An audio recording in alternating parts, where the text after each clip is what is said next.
good morning, good afternoon, good evening. It is Pastor Jarvis. I'm so glad you joined us again. Hey, I am so excited. We've been cutting up before this started. I am so excited to have someone who I cannot call my best friend. He said we're too old to call each other best friends anymore. We're brothers. All right. Pastor Octavius Smith. He is a husband. He is a father. He is a fine pastor. He is degreed and smart. He's my smart brother.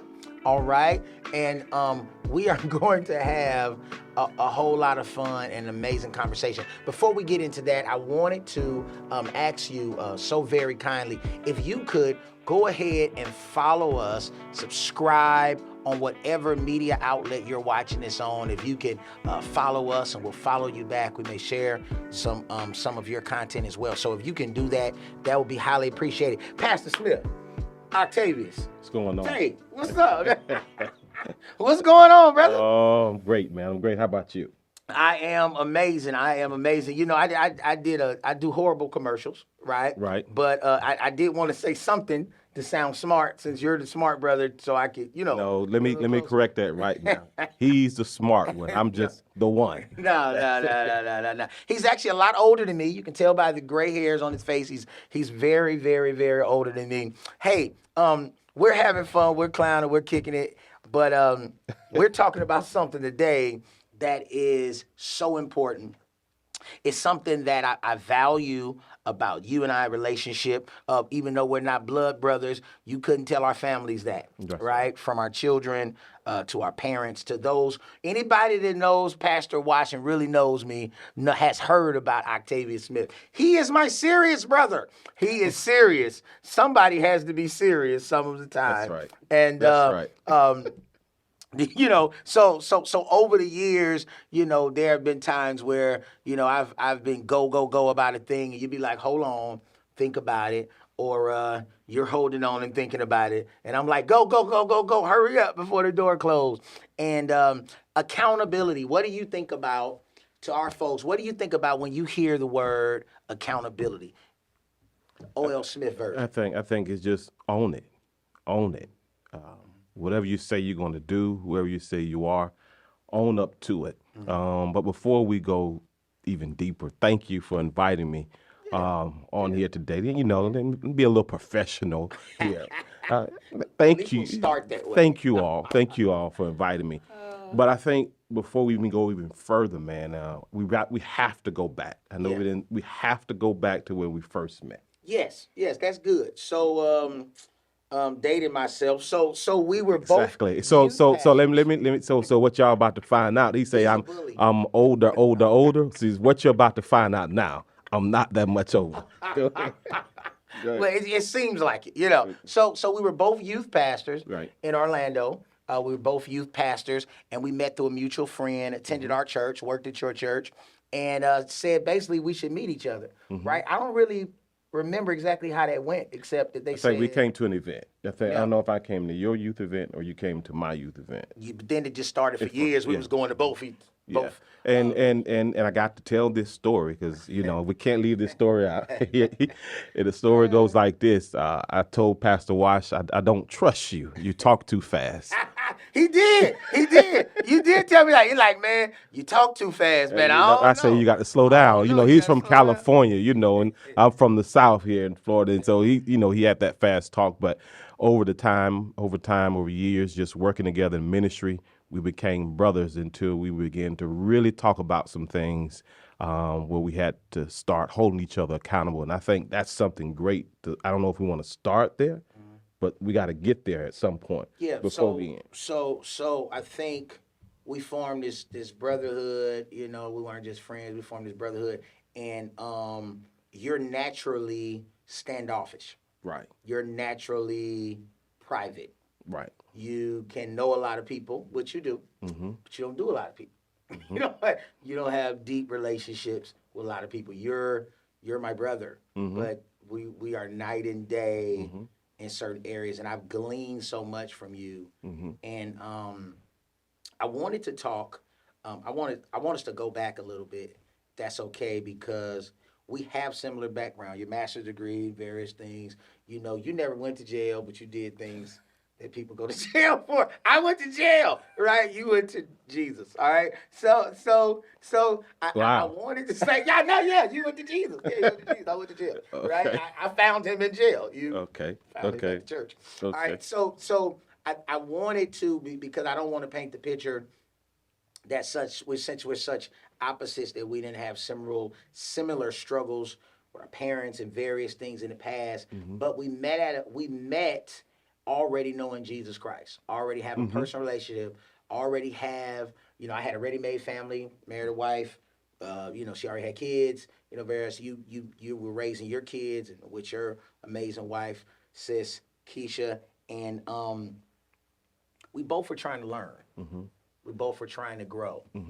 And if it had to be over 20 plus years ago, man, that's crazy. Over 20 years ago, we would share books, Yes. we would share quotes, we would share videos. And over 20 years later, we doing the same Same thing. thing. Yeah. Wow. I said that's podcast, we done stepped our game up. It's podcast. And I wanted to say, um, I think we never we never called each other accountability partners, but it kind of evolved into it. And people hear accountability partners, and it almost seems like it's this taboo. You got in trouble, so you need accountability. And I think the vein I want to lean into today is that when you're growing, or when you're maxed out, or when you need to take another turn, what about accountability that way?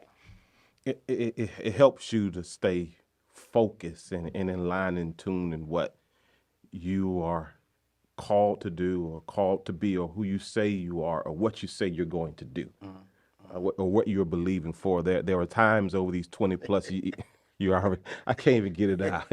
There are times over these 20 plus years, man, we've quit. Oh You've yeah. quit. Oh yeah. I've quit. Oh yeah.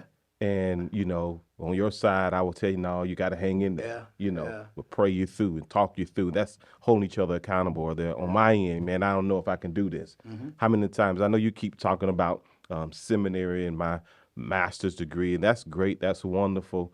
But at the same time, if it had not been for God, my family, and you, the encouragement and keep going and all that good stuff there. And so that I see that as being helping me to stay accountable for what I say I'm going to do or what I'm trying to accomplish. Yeah. You had to give me, I want to go a little deeper. You had to give me access because you don't give people access. Yeah. And then I had to give you truth because many people call it accountability and they lying. They're not even telling people the truth about how they're feeling, how they're failing, I mean that's a whole new realm, and we talked about this just recently where I don't let too many people in. I'm a very, very, very, very private person, and so when I talk about accountability and someone helping me to stay focused or stay aligned, that means that you really got to be someone in my life. And it's very, I can count on a couple fingers, and you're one of those in my life. We ride or die. Yeah. And so over the years, you've helped me to understand accountability comes also with relationship. And I'm okay. I'm okay being by myself. Drive me crazy. Yeah, right. That drives you nuts. But I also learned over the years the danger of being by yourself because it just your mind just be all over the place and all those things there. And so if you don't have anybody to help you to stay focused, like we're talking about today, helping you stay accountable where you're just all over the place. And so over the years, you've helped me to understand, and some others helped me to understand the power of relationships, and that's where also accountability comes in. And even we see it in the Bible. It was through relationships with Jesus and those main disciples that they built the relationship, and accountability came and took place there. And so I'm not like you. Everybody. I'm not like you. Everybody knows Jarvis. But yeah. So I just think relationships and just being willing. If you're going to be held accountable, you also have to release. Yeah. Yeah, you know what? It's so cool. I want to shift gears. I keep saying it, but let's go ahead and do it. So I'm a youth pastor. You're a youth pastor. I'm working for a nice company. Yeah. Doing pretty good. Had bounced back in my life. Had lost some stuff, and you were clear about Jarvis. Yeah. You know, I was living in the hood Yeah. at that time. You owned Yeah. several homes, rental Yeah. properties, various deals. You like Jarvis? Can't stay over here. But me and Lois live in ghetto fabulous. You know, plenty of expendable income. Made way more money than we needed to pay out. You're like Jarvis. You got to move. Like it wasn't even an argument because you can't be my accountability partner. We praying and we growing, and you saw me staying somewhere. And you was like, I don't know if you remember the exact words, but you was like, do you remember what you told me when I was living in Owen Center? What did you tell me? No, You said, now, Jarvis, you got to move now. Now, you could either rent my house or no. No, That was the right. next layer. Matter of Yes, fact, yes, it wasn't. yeah, You yeah. said, Jarvis, you got to get out of here. Yeah. I said, well, man, I'm starting over. I'm just getting stable. I'm like, man, you got any properties? And then you told me one. You didn't even know I looked at it. And I said, I wanted it. Right. Right? Right. And then after renting the house for about, I don't know if it was a year or two, Yeah, I don't know. I don't think it was a year. It may have been 2. may have been 18 months. That's something, right? Yeah. This is what you said. This is what you just remember you that's said. right. You said, Jarvis, you got to buy a house. Yeah. I don't know if you either going to buy this house or you going to buy another house. You ain't got to buy my house. Yeah. But you need to buy a house. You remember you told me that? Yeah. I was like, dang, I just got used to living in a house with a little cul-de-sac and stuff. But accountability said, I want to be a homeowner. I want to be this pastor. I want to be this businessman. I want to be this person. And without true accountability, somebody challenging me, it was so easy to stay comfortable. See, mentors crush time frames, but accountability, those who are accountability partners should help us to act right. Right. Should help us to act right. Should help us to our actions to line up to what we say where we want to go. Because where a mentor may not spend as much time as you as an accountability partner, a mentor will help you crush time frames, a mentor will help you crush certain barriers, but accountability partner knows you. If you had an argument with somebody or a disagreement with somebody or somebody did something to you, I know how you're going to respond. That's right. That's right. I know if they said this, what you made, and you know the same about me. Like, hold on, Jarvis, hold on. Matter of fact, you'll get a call. Yeah. And Me? Oh, yeah. Tell us about yourself. well, let me do this first. Okay. On the house. The house deal was Jarvis had become like a brother. And like you said, I had several rental properties, and he was renting one of the homes from me. And I said to him, because he's now close, he's in. And I said I couldn't allow someone that was so connected to me to see them. I've been exposed to now being a homeowner.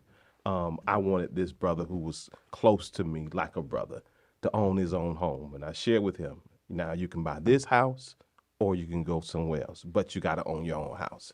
And he didn't believe that he can do it. And I believe I could have done it when I first bought my first home. But it happened for him. And so here he is today. Now, a little bit about myself. Born in Orlando, grew up on Mercy Drive. And for those who may not know, we used to call it Murder Drive. Murder Drive, where a lot of crime stuff took place.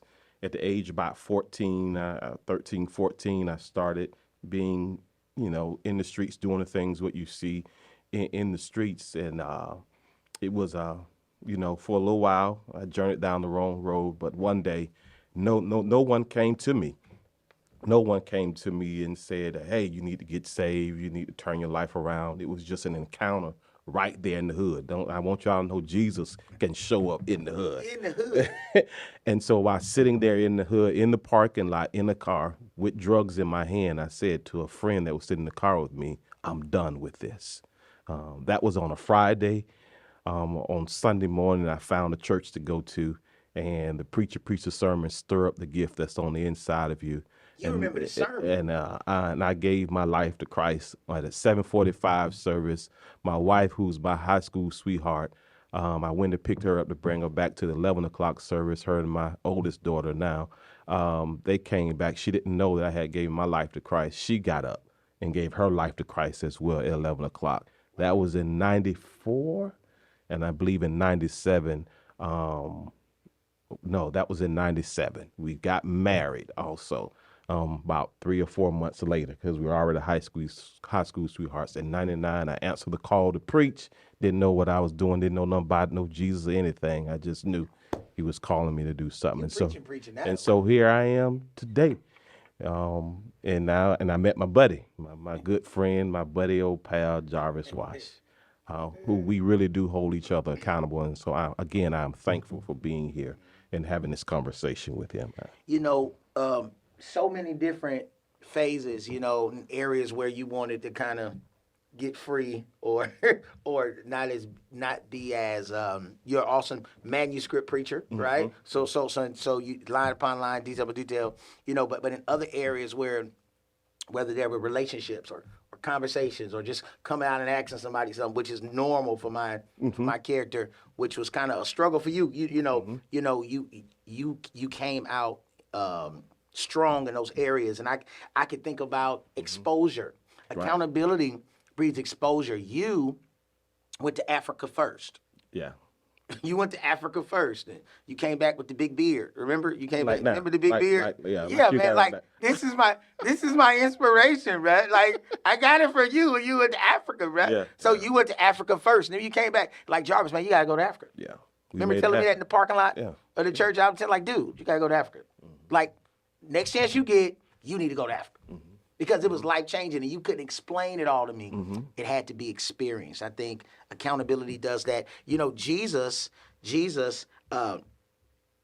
had all of these people, and then he had the 12, and then he had the 3, as you mentioned earlier, who was his inner circle. And I think I'm a firm believer that nobody needs to go through stuff alone. Sometimes as pastors, we can't solve people problems. We can't fix people. We can give them this prescription or give them this dose of what God blesses. But we can't fix people. But the least we can do is be there with them. And with COVID-19, pastoring in a pandemic, with folks losing their loved ones all over the place, I had a young lady to call my wife. My wife told me, and this is a young lady that's very standoffish or whatever, loves God. She first went out the door at church, right? Whatever she did. And she said, if COVID taught me anything, is that I can't always be alone. Like the weight of that, like people are craving for accountability. What would you say to somebody if you were looking at that camera? If you were looking at that camera, what would you say to somebody that doesn't have accountability and really the benefits of it and maybe some practical ways on how they can start? I think when you don't have someone in your life that will help you and hold you accountable, life becomes rough. It's like being on an ocean and it's just the waves are just tough and rough, and you're trying to make your way through it. But then there is someone. If you had someone, even though the waves are rough, they'll teach you how to navigate, or not always teach you how, but encourage you sometimes and give you that hope that you can make it through, or give you those words of encouragement to make it, or to don't quit, don't give up, don't give in. I had to get to that place, and I think maybe if we can be honest with you, probably over the last 5 to 6 years. Intensified. Right. Very, very, very intense now, because I realized I wanted more. I wanted not just for myself, but for my family, as a leader, as for my church. And you can only go so far by yourself. And so if you want to go further in life, you want to get a greater understanding, gain more wisdom, knowledge, and understanding, I think that accountability partner is there to help you, or mentor, however you want to call it, to help you and to navigate through it. But the other thing is to help you to understand when you're going the wrong direction. And I think that's the main thing of the accountability partner. Yes, to encourage you, to celebrate with you, but when you're going wrong, they will be honest and open with you and say, hey, no, that's not the direction to go. And I think that's one of the biggest things that me and you have that we do, And sometimes you don't like it, You're right. You know, no, I don't want to hear that. No, yo, you're gonna hear it. Yeah, You know, yeah. So yeah, yeah, yeah. That's true. You know, the Bible says iron sharpens iron. yeah. So as man sharpen the countenance of his friends. And I think I do think mentorship and accountability are different. Mm-hmm. I think you can learn from your brother, you can learn from your friend. You need to be accountable to someone. But I think a mentor doesn't have the time that accountability partner has, and is probably not in rotation as much. Like we make it a deals. We don't stick to the same day, but we make it a deal. Right. Once a week, we gonna spend an hour together, right? Over the phone. We're gonna do this, and we're gonna cover it. We Right. ain't gonna do the quick 3-minute talk. We're gonna put some time into you, right? And right. we're gonna share videos. We're gonna share content. We're gonna share things with each other. I wanted to, you have this Paul, Barnabas, and Timothy deal. Paul is this apostle, he's the mentor. Barnabas would be the accountability partner, right? Because they were on the same level, Okay. right? Him and Paul, and then you would have Timothy, who would be the mentee. Okay. So everyone should have mentorship. Someone you're listening to. Most of the time, I gauge people by not just who they're around, but who do you listen to? Right. There are some amazing, talented people I am nervous about because they listen to nobody. Right. Wow. Right? They listen to nobody. Hey, you remember when I was in between pastors, a bishop of our church, how much pressure I was putting on you, man? Here we Before go. John Guns came into my life. Here we go. I never remember what you said. He's like, boy, I'm so glad you got a pastor, boy. I was wearing it. Oh, that was funny. That was so funny. And on that note, I think we ought to really, really, really touched on that a little bit, because seeing where the real church is now and where you were then. Yeah. And a lot of them that's on board now don't realize that you walked away 50 times. Oh, yeah, I quit. That year. You was going to work on 2011. somebody's job. Oh, yeah, I was going to get some overtime. I'm done. But but that's where the accountability partner comes in. That we prayed through that, we talked through it. The Ravens are coming. Oh my God! Oh my God! You gonna bring that up? Right. The Ravens are coming. The Lord, listen, they coming, man. They ain't came yet, bro. They coming. Takeaway: you don't understand what we're doing today. Yeah. I had lost the only home I had ever purchased on my way to a county. I didn't know anybody. With all my belongings on the back of somebody's carpet trailer. Yeah. And this man goes in the home that I'm losing. I'm selling the appliances out of it just to have other stuff. And I'm coming to a county to pastor a church. I don't know anybody. I'm having church at 3 o'clock in the afternoon. And this man tells me in 2010, that October of 2010, that the Ravens are coming. What? I wanted to cuss him out. Forgive me. I'm a preacher with issues. My mouth mess up sometimes. And I wanted to cuss him out. I say, you what? The Ravens? And he goes through this whole scriptorial deal and then prays before I can say Sunday school words. And I never forget that. Yeah. But I lean back to that day so many times. Talking about accountability, keeping you on track. Yeah. Reminding you why you can't give up. Yeah. Paul, Barnabas, Timothy, man, we need mentors. That's another segment. But we have to have accountability. Somebody needs to have access into your life besides your wife, preferably a person of the same sex, but somebody needs to have access to you besides your spouse or significant other who knows you, who's not trying to fix you. We're not trying to fix each other. Most of the time, when we're on some type of fast, it may be different, but we fasting at this. Most of the time, we're thinking about trips for our wives. Most of the time, when I'm on a diet, he on a diet. Most of the time, it's always because we're trying to grow and we're trying to get somewhere, and that takes someone who knows you, who understands, and who's willing to go the extra mile with you. Man, I don't want to bore these people, man. I know. So I'm sitting up and looking at you, right? I'm looking at you, and I remember when I came. When you first opened up the real church, and I had lost all that weight, and I used to nag on you, but you gotta get it together, right? Yeah. And so here we are, and now you done picked up my weight. and then you always, hey man, you're working out, you're working out, and Ooh, so and just how that switch. hey. And I think I want everyone to know how when it comes to us, how close we are. Not only just when it comes to ministry that we hold each other accountable, when it comes to family, Absolutely. when it comes, Our girls. Ooh. yeah, we all both have all girls, and it's so crazy.